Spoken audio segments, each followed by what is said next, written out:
Hey, good evening, everybody. John Henry Soto here. Welcome to Counterparts. As always, George Batista is here with me, either that side or that side. Always a pleasure to see you all here.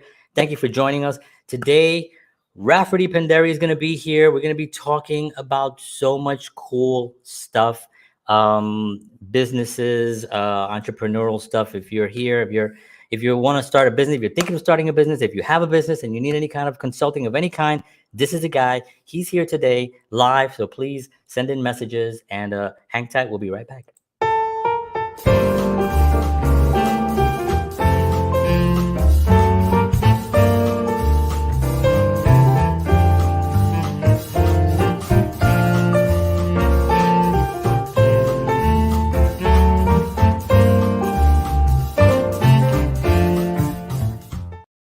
All right, welcome back, everyone. Thank you so much for listening to our little jazz number there. I've had the pleasure of having Rafferty on the show a couple years ago. We had a great conversation, so I know that you're in for a treat. This is really, really awesome. So thank you for being here.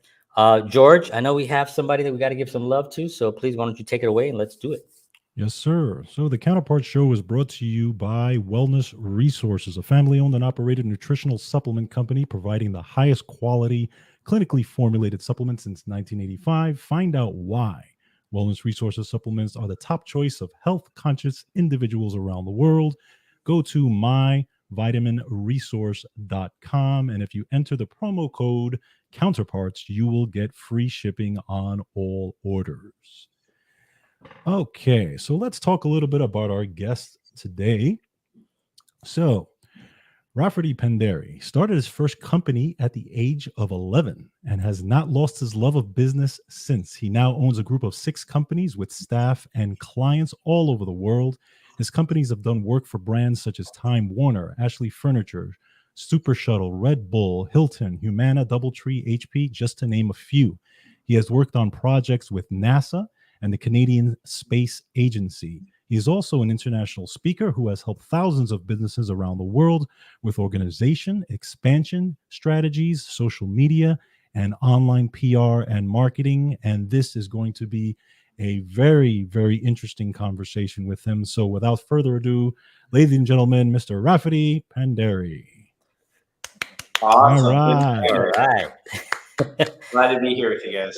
Awesome. Thank you so much for doing this. We really, really appreciate it. So like I said, we actually had a conversation a few years ago during the middle of the thing that happened. And it was so, I was so new and nervous.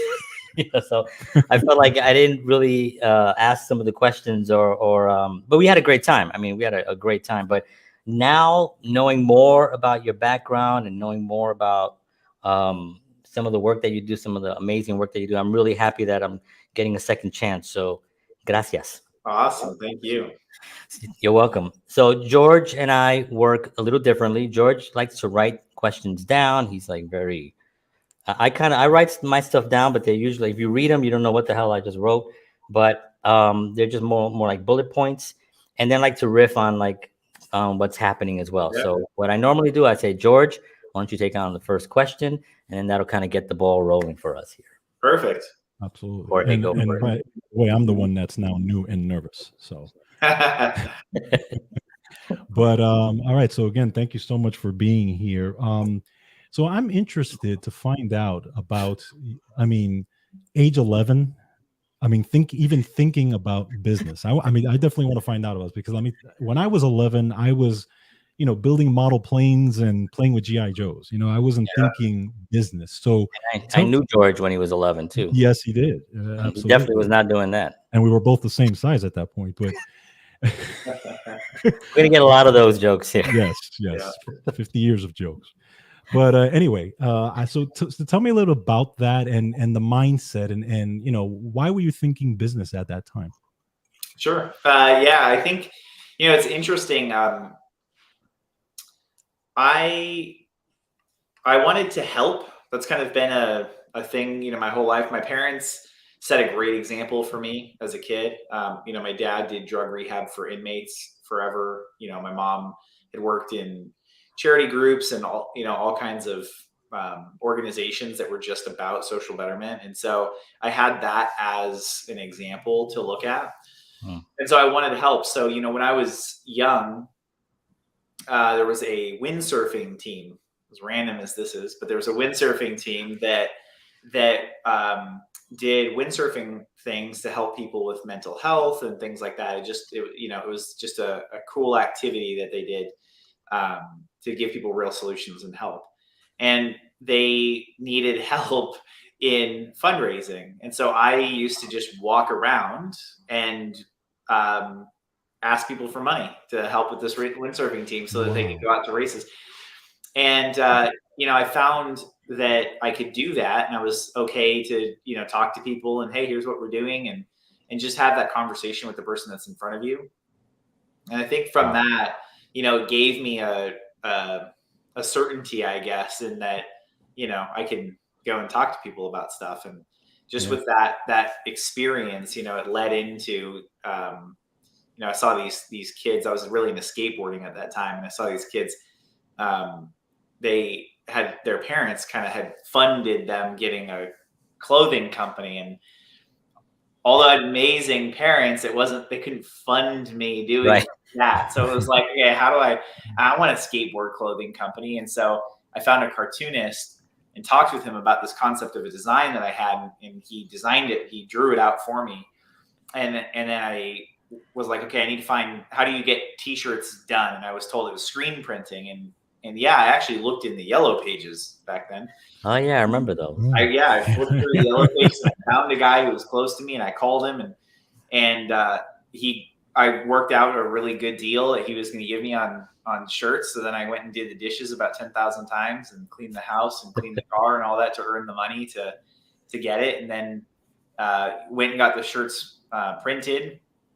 I got 100 shirts made. I remember it was 100 shirts. I sold them for $25 a piece.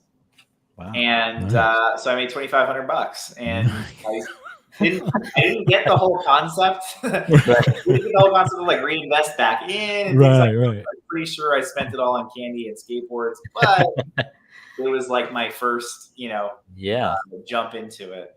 Wow. One of the things that strikes me is that so many people have difficulties confronting communication, like confronting someone to ask for money, especially entrepreneurs. When they first get started, they're like, I don't know, this is what it costs, but I feel like maybe I'll give them a discount because they're my first, or because they're my 100th customer, whatever it is. Was that something that was instilled in you, like being able to, or did you just have that? I did have to get over it, a bit, because there can be an uncomfortable aspect of that. Mm-hmm. I think the thing to keep in mind, though, is that when you have a product or service that really benefits people, asking for money is not, it is just the exchange we happen to have in this society today. If you have a good or service that is good, it's a great product, or it's like really legitimately going to help them, then I think you just need to get over it. That at a certain point, you just have to say, you just have to ask for the money on the thing. Right. And some of it, that comes with practice. I really feel like it's kind of like a muscle. If it's a muscle you don't work, don't expect it to work out very well. But if you start doing that, you'll find that, wow, it becomes easier and easier. And yeah, sure. When you have the first couple, maybe you are discounting some things sometimes, but at some point you have to also not just keep discounting things. You just say, here's what my price is, and that's okay. And as long as you're doing a good service and you're in exchange with somebody, you're not blowing up the price just because you can and things like that. It generally works out. It also has to do with certainty of your product too. If you have certainty on what you're doing and you're confident that you have a product that's somebody, it's going to benefit someone, then just put all that crap away and just be like, this is actually going to be good for them. So you want to sell it, so that's definitely a valid point. Yeah, totally. Definitely. One of the hardest concepts actually that a lot of people struggle with is, especially at a young age, is the money thing. because right, a lot of kids are taught, okay, don't be greedy, you can't, you must be humble, you can't ask for money, you Yeah, can't. I just talked about that. We've talked about stuff like that before, so getting around that is, can be difficult, and some people never get around that. Some people always, have issues with money down the line, but you seem to have gotten over that pretty quickly, and were able to actually, again, have that value and that exchange and get the concept of that, which is really, really cool. Yeah, thanks. Yeah. And the like humble, we David Breyer, I was recently talking about the word humble, and I was taught you got to be humble. Yeah. You can't just be out there like, you got to be humble. I've had people that I've even said that, Right. without really knowing the full definition, until I cleared that word recently, and I was like, what the hell? It like means like of the dirt, basically. Like the derivation is like bring yourself low, make yourself nothing. And so, it really has a lot to do with confidence, certainty, and the willingness to wanting to help somebody. You want to help someone. That's the bottom line. So everything else should just be should just go away. I like to say go away. That's the ending of my whatever I'm saying, making a point. So that should just go away. I want to ask you. You do a lot of consulting, obviously. I know we were just talking before we went on all the traveling that you did for many years, hundreds of thousands of miles.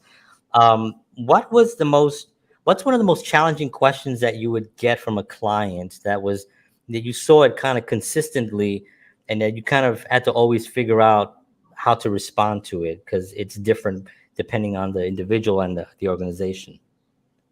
I think, well, a couple of things. So you're saying that what was the most challenging question to address, like that comes up? The most challenging, the question that they would have for you. Yeah, I think that one of the most interesting things is when people, there are some fundamentals that apply to any business. Right. Doesn't matter what product or service you offer.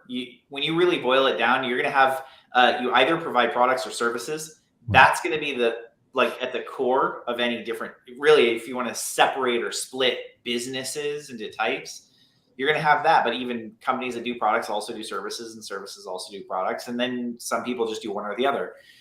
Right. The interesting thing was how to address this question where people will think that a situation or a solution doesn't apply to them because it's not, the example you used wasn't necessarily for their industry.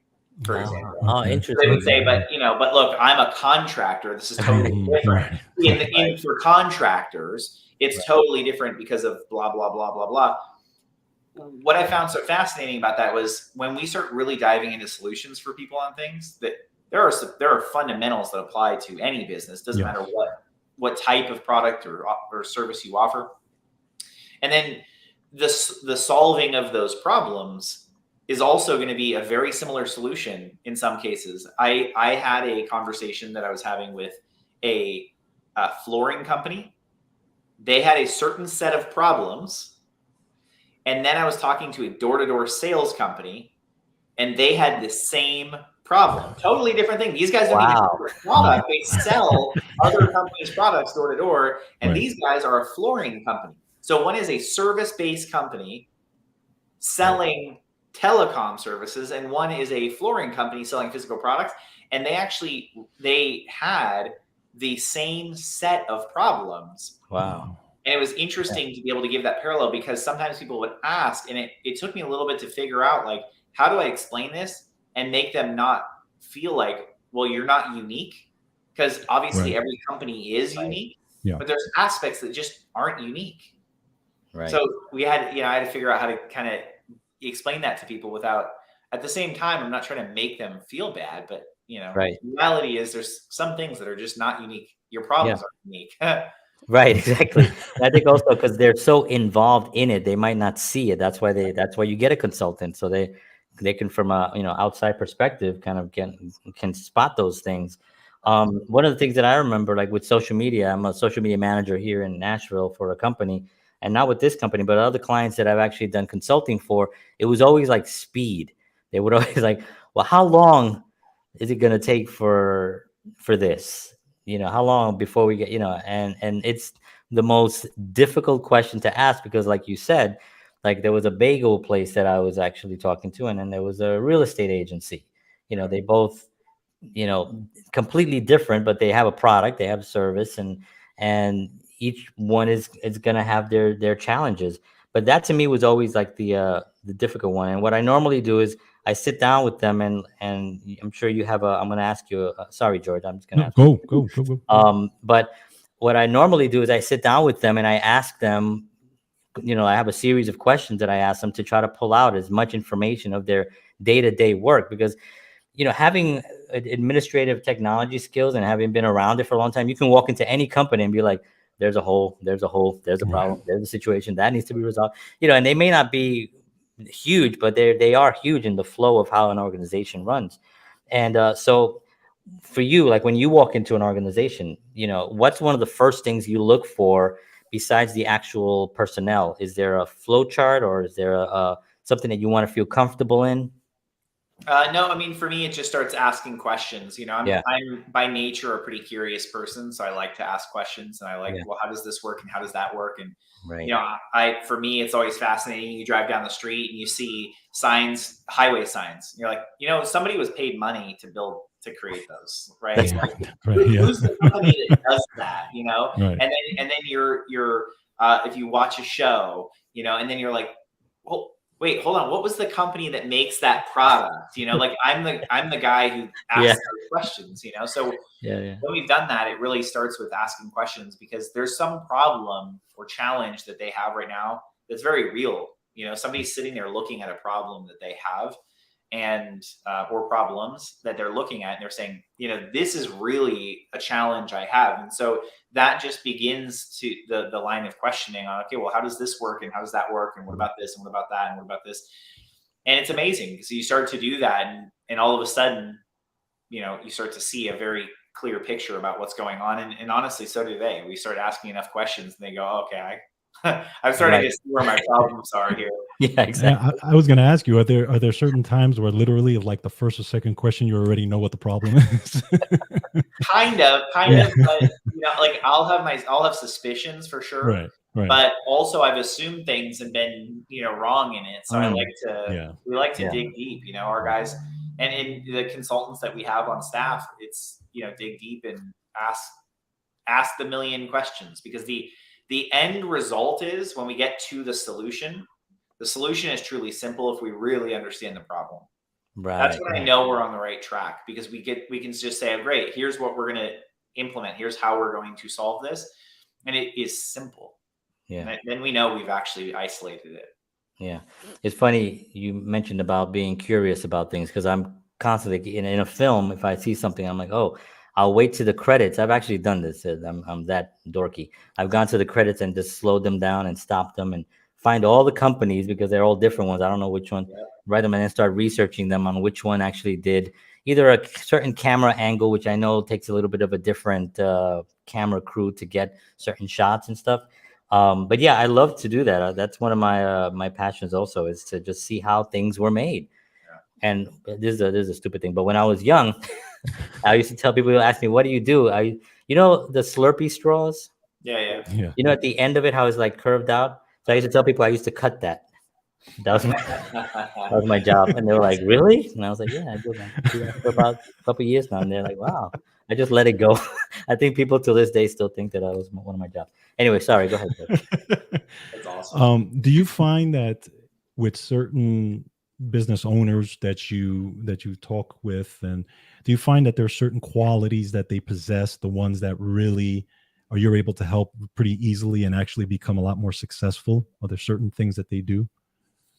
Yeah, I mean, I'd say that we've helped people with quite a range of skill sets and, talents and things like that.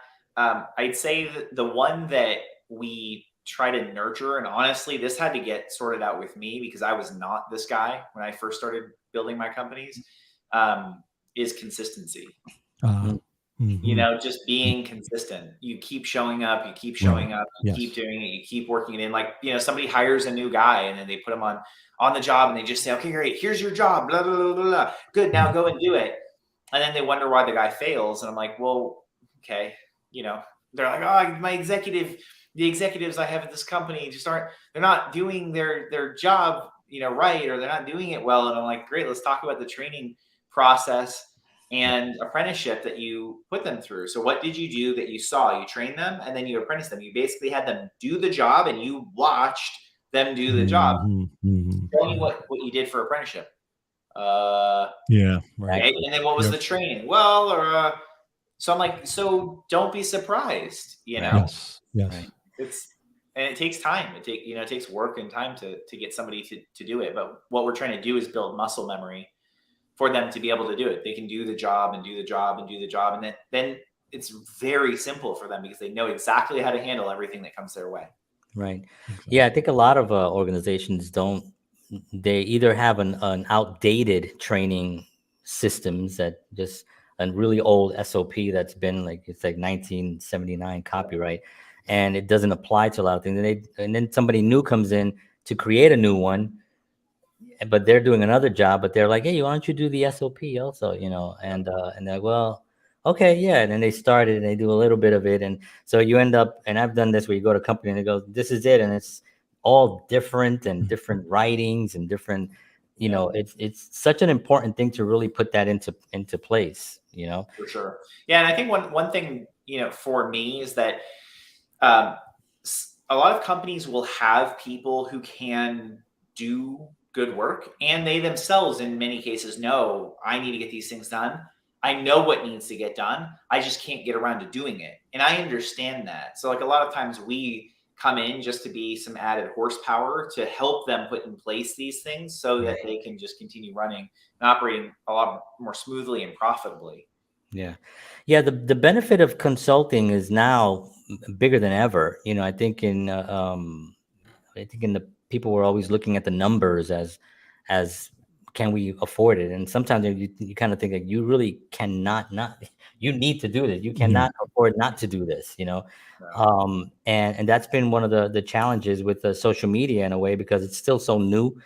So, and now it's like, you need to have some type of presence online or they say you don't exist. And it's part of the challenge. How do you recommend, like when you're dealing with someone and you're kind of suggesting something, but they're old school, and they're old school. They're like, well, look, I got my Rolodex, I got my phone, typewriter. I don't want to go on the computer. I don't want it to be on Facebook. I don't, the website is there, but it's really old.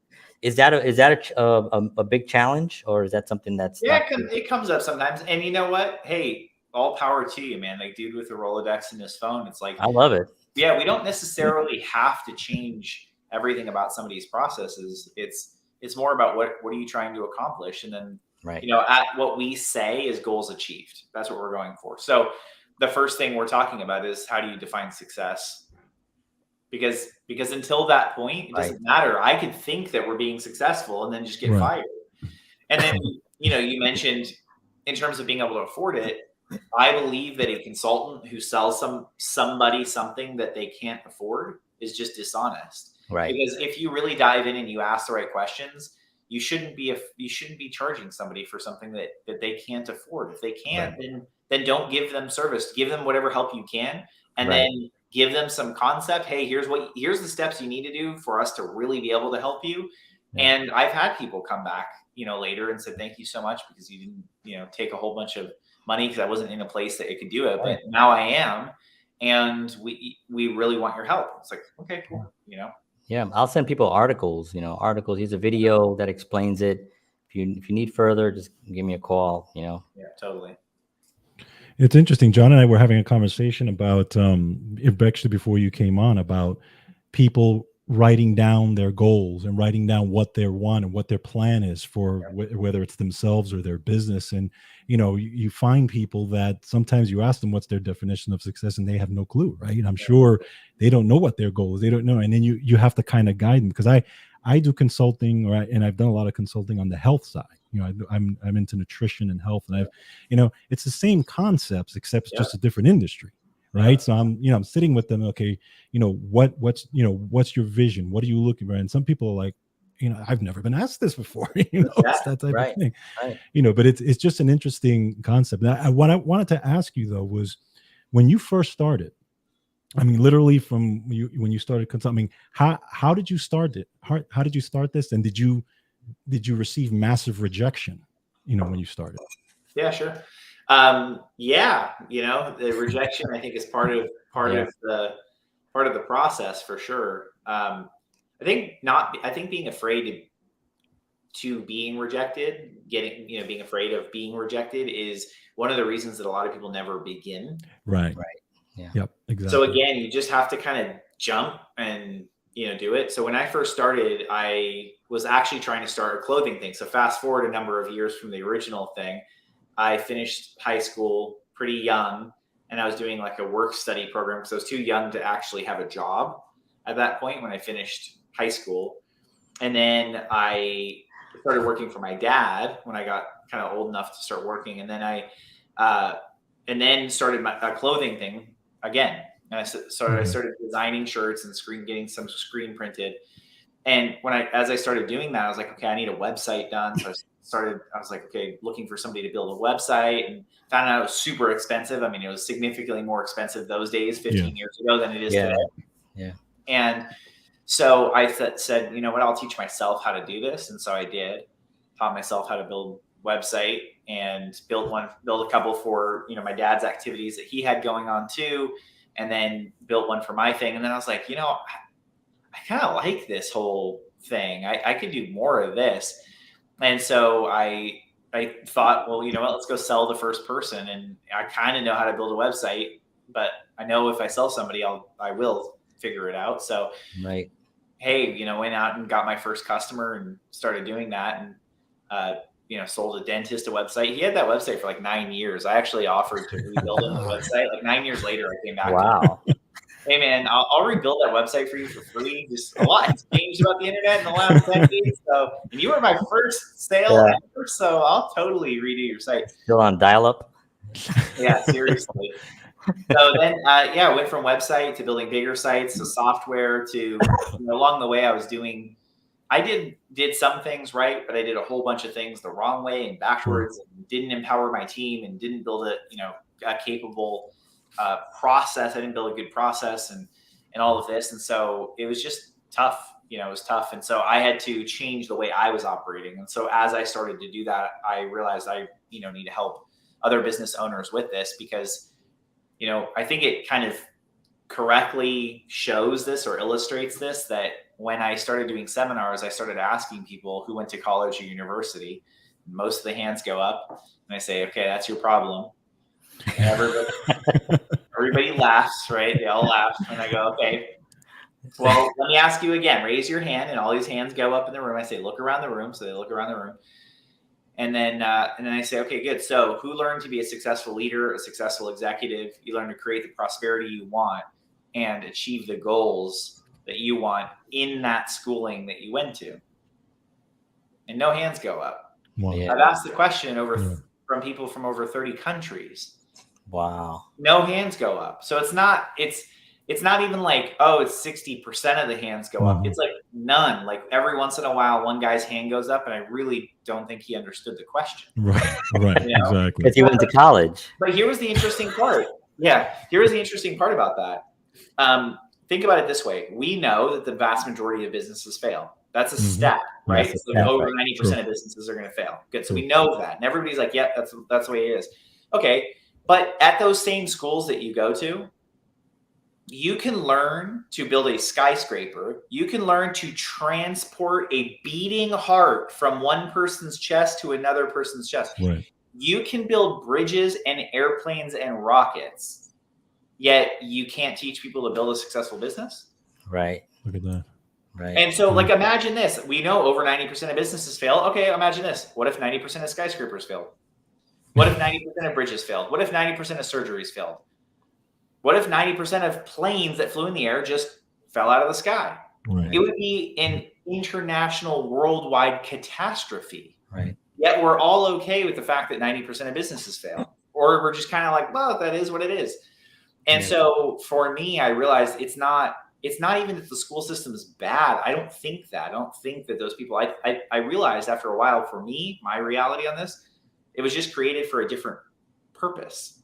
Right. It's created to create a society of workers. Exactly. It's not created to create leaders who build businesses. And so Correct. that's just, what I saw after and I've asked over 100,000 people that question now. Oh my God. And it's the same thing every single time. Every single time. I still do it all the time because I'm like, I want to see if anything changes, and it doesn't. It hasn't. That's so crazy. But they don't teach entrepreneurship in those schools. It's No, they have classes for it. Marketing. I just don't know what, like marketing classes, for instance, like I don't know what they can possibly be learning. I've learned so much by talking to people like you, and just on this show alone, I've learned so much. Anyway, we can, that's a whole other subject. It is like that concept though of it's like that concept of the A students work for the B students who work for the C students, that type of thing. Right, exactly. Yeah. Exactly. I mean, seriously, some of the staff who work for me are more qualified on paper to run my business. Actually, funny enough, so I finished high school when I was like 14, and I got a GED. And technically, as far as I understand it, with a GED, you actually have to have the piece of paper of the GED. Like, it's different than a diploma because it's the only thing that says, yeah, I actually did finish. Right. Wow. So I don't know where mine is. And so I was like, you know what? Out of curiosity, just for fun, I'm going to go to some service that helps you get your documents, right? Like, they can help you get reprinted documents of certain things. So I entered all my data, and they came back to me like a week later and said, I'm sorry, we can't find it. So I guess technically I might not even be a high school graduate, but you made it work. I'm a contractor that does work for NASA. There you go. Sometimes, and we have Fortune 500 clients and publicly traded clients and everything else. Wow. I don't know. Technically, I might not even be a high school graduate. So, well, that's something that George and I talk about extensively. We want to do actually something more in depth on that as well. The school system has only been around for about 100 years, maybe a little bit more. The system that we know today. But before that, it's like what you said. When somebody goes to work at a business, they should be an apprentice program that they go into. Yep. And that's kind of how it was back in the days. Well, what do you want to do? I want to work on the farm. I want to build this. I want to do that. And you go and you study with someone that's doing it, and you learn how to do it. And that's. I think the sad part is that some people will spend 4 years and $100,000 and all this stuff to go into a field that they don't even like. Right. So I know plenty of people who got a degree that are in a completely different field now than they were then. And so I just think the opportunity of exposing yourself to these industries and areas of life and trying things, not being afraid of failing, but just putting yourself out there to go, hey, I want to try this. Right. Is so beneficial because you actually learn what you want. Yeah. Right. Yeah. And I mean, we won't go, this will be my last point on the school system, but also not, I mean, when you go to school, you have, there's a test. So you already learned that you have to be right. Yep. That's already, you have to be right. So you graduate thinking you have to be right all the time. That's the only way you got through life was by being right for whatever years it is. The 8 years you go to school, then the 4 years of high school, then you go to college. So by the time you get out of there, you're like, I gotta be right. I gotta be right. So it's like, what, an entrepreneur? Are you crazy? I don't even know when my next next money's coming from. I'm not doing that. It's like, it just seems like too crazy. But yeah, that's a whole other, monster. Do you find it I mean, we're in a great time right now because we have stuff like this. We can listen to Rafferty talk. We have so many people online that are actually doing this kind of education. You can learn anything you want online, as Elon Musk said, right? He's like, you don't need school for anything. You can learn anything you want online for free, and I believe that. I mean, maybe if you want to be a surgeon, if you want to be sure. A doctor or something, a lawyer, I think you have to go to somewhere. But I think that what are your thoughts on that? Do you actually still draw a lot from the actual organic information that's out there? Oh yeah, 100%. I mean, I learn all the time. I think once you think you know it all, then you're kind of on the other end of life. I think for me, it's a constant growing process, a constant learning process. And, so for me, I look at every opportunity that I can take to learn more and just improve my skills and abilities. Yeah. Yeah. So George, do you have a question? No, I was just going to ask him. Are there certain mentors that you follow and have followed through the years? Kind of. I'm not a big believer in like the super guru thing. Okay. I think there's a lot of flash, but You gotta grind. Yeah. part of Tony it- Robbins, you know. Yeah, I mean, there's good people doing a lot of good things for a lot of people, out there, which is cool. Some of it to me is just kind of a turnoff, because it's not my style, Right. Like I'm definitely. You had mentioned humble earlier. I'm definitely not humble in that, in the way that some people will take it. But I also, for me, I'm not the guy who likes to stand there and be like pizzazz and jazz hands on stage. Like that's just not my style. Not your style, I'm not. right. Hey, look at me! Right. Like I have goals and things I like to accomplish, and I am very goal driven. So I set goals, and I'm like, good, I want to accomplish this thing. And you know what? Crazy things. Let's do something crazy. I like that. Let's go and do crazy stuff. Yeah. And and that was how, like, my wife was like, hey, she started doing acrobatic stuff, and she's always been, fitness and very disciplined when it comes to, body, the way she takes care of her body and all of this. She's been very disciplined. And I was not, like I was a workaholic that worked way too much, like to a fault. And, had gained tons of weight and all this stuff. And I started getting, in better shape and things like that. And then, over the years, I've gotten better and better and better at how I did that. And so she started getting into acrobatic stuff, partner acrobatics. We're doing handstands on top of on another person's hands. And she was doing that for a few months, and she was like, you should come do it. You'll love it. I was like, no. Like, you come do it. You'll love it. I was like, no, it's okay. And then she dragged me in finally. And so I've been doing that for 7 months. And, for me, it's crazy stuff. It looks wild that you could, we could just be somewhere, walk down the street.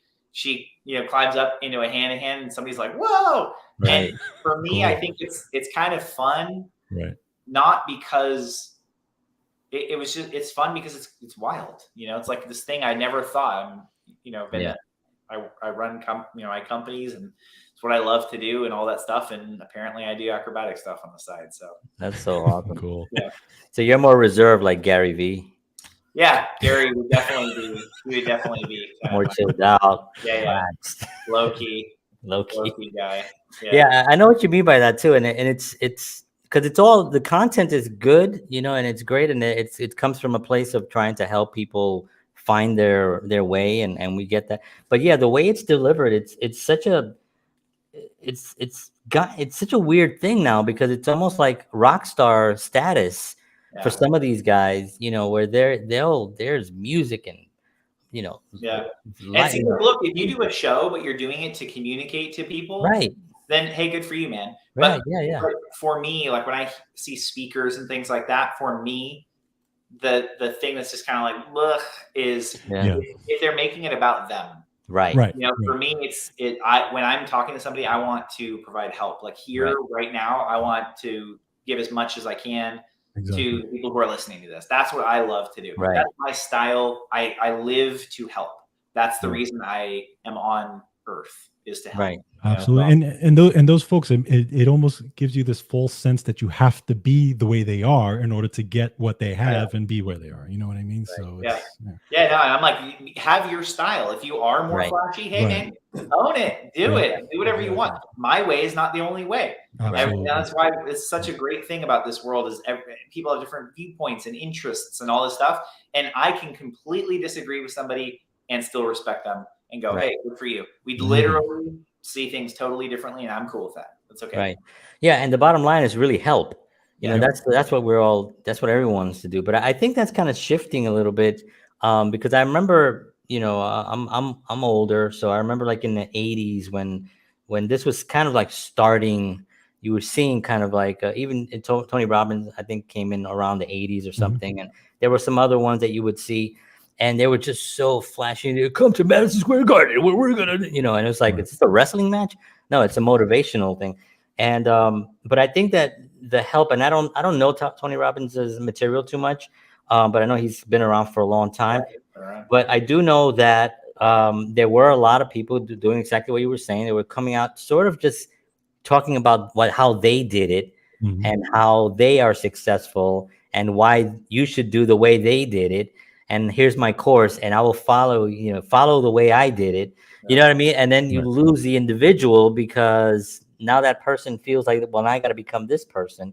And like you said, everyone has a different style. So I do see it shifting with the internet, and people just having the ability to do more like TED Talks that are more chilled out, kind of that make more sense. Yeah. So for me, it's about surrounding yourself with smarter people. I'm definitely not the smartest guy in the room. But I'm good with, I'm good with people. That's find good people and work with people. And that's why John has me on the show, because surrounding himself with really smart people. I want him to be around smart people, because he was around. I think that's exactly what George was saying. Yeah, that's exactly what he meant. Yeah, exactly right. So let's we're at 40 minutes. I want to actually one of the things that we ask our guests is, during the last 2 years, obviously we've had some challenges. A lot of people have had, the whole world has had a challenge. And there are a lot of people out there that, whether they're artists, whether they're entrepreneurs, whether they're people that have, because of the situation, they had time to think and reflect on where they were at that moment, and decided, man, I've been kind of like with blinders, and I didn't know where the hell I was going. And now I have this time to take a breath. I think I'm going to do something else. There are a lot of people out there like that. And there's some that actually still haven't really come out yet, So one of the things we ask our guests is like, if you had to tell someone out there of what they should be looking for, and not tell them what to do, but how they can approach this next phase, and this, kind of, if they do have an idea for a business, what's one of the first things that you think that they should do?